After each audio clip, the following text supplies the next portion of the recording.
आज की कहानी रिश्तों की डोर भाग 1। सागर आज सुबह जल्दी उठ गया। उसे आज अपने पापा को हेल्थ चेकअप के लिए लेके जाना था। सुबह जल्दी उठकर वह पापा के कमरे में गया। उसने देखा वहाँ पापा नहीं थे।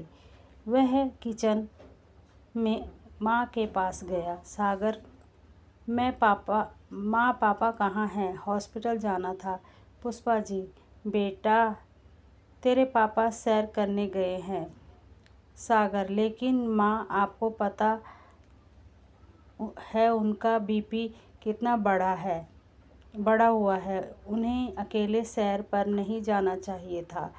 आपको उनके साथ जाना चाहिए था, या फिर मुझे बोल देते, मैं चल देता। पुष्पा जी, कोई बात नहीं बेटा, उनके साथ कई लोग जाते हैं सैर करने, आ जाएंगे। अभी तू तैयार हो गया तो नाश्ता कर ले। सागर नाश्ता करने बैठ गया। कुछ ही समय में प्रशांत जी सैर करके आ गए। सागर, पापा आप जल्दी तैयार हो जाइए, चेकअप के लिए चलना है। उसके बाद आपको घर छोड़कर मुझे ऑफिस भी जाना है। प्रशांत जी, बेटा तू क्यों परेशान हो रहा है? अकेले ही चला जाऊंगा। सागर, नहीं पापा, आपको पता है ना, पिछली बार आप अकेले गए थे। पूरे दिन भूखे प्यासे रहने से आपको चक्कर आने लगे थे। आप जल्दी से तैयार हो जाइए, मैं गाड़ी निकालता हूँ।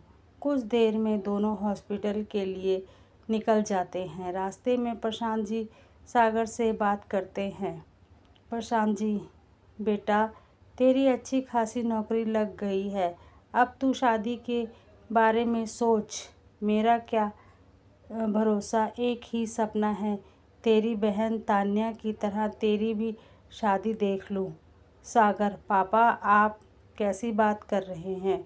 आपको कुछ नहीं होगा। वैसे भी अभी दीदी की शादी को 1 साल भी नहीं हुआ है।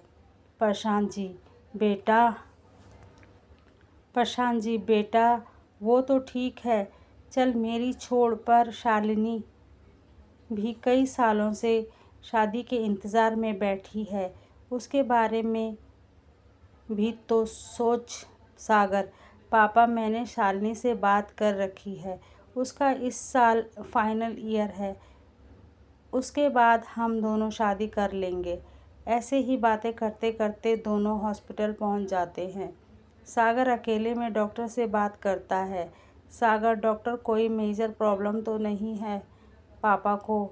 डॉक्टर सागर, उम्र के साथ साथ शरीर ढलने लगता है। वैसे कुछ बड़ा नहीं लग रहा, लेकिन वे ठीक से खाना नहीं खा पा रहे थे। चिंता का विषय है, लेकिन तुम चिंता मत करो, मैं कुछ दवाइयाँ बढ़ा दे रहा हूँ।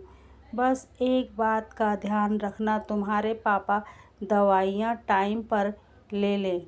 सागर पापा को घर छोड़कर ऑफिस चला जाता है। शाम को वह ऑफिस से निकलने वाला होता है, तभी शालिनी का फ़ोन आ जाता है। दोनों शाम को एक कैफ़े में मिलते हैं। शालिनी, क्या बात है? सागर, कुछ परेशान हो? सागर, शालिनी पापा की तबीयत ठीक नहीं रहती। आज वह शादी की बात भी कर रहे थे। तुम्हें तो पता है तान्या दीदी की शादी को अभी 1 साल भी नहीं हुआ है। उनकी शादी के लिए मैंने लोन लिया था, जिसकी EMI चल रही है। ऐसे में पापा के इलाज का खर्चा, मैं शादी के बारे में अभी सोच भी नहीं सकता। शालिनी तुम चिंता मत करो। 2 महीने बाद मेरा कॉलेज ख़त्म हो जाएगा।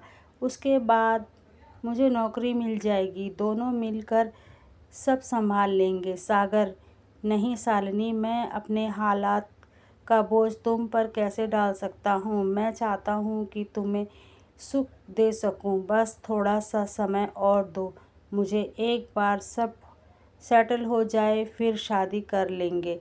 शालिनी चुप रह जाती है। दोनों कुछ देर साथ समय बिताकर अपने अपने घर चले जाते हैं।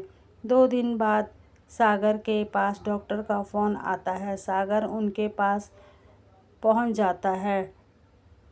सागर, डॉक्टर साहब क्या बात है, पापा की रिपोर्ट आ गई क्या? तो कहानी अब यहीं पे समाप्त होती है। पूरी कहानी सुनने के लिए इसका दूसरा भाग ज़रूर सुनिए।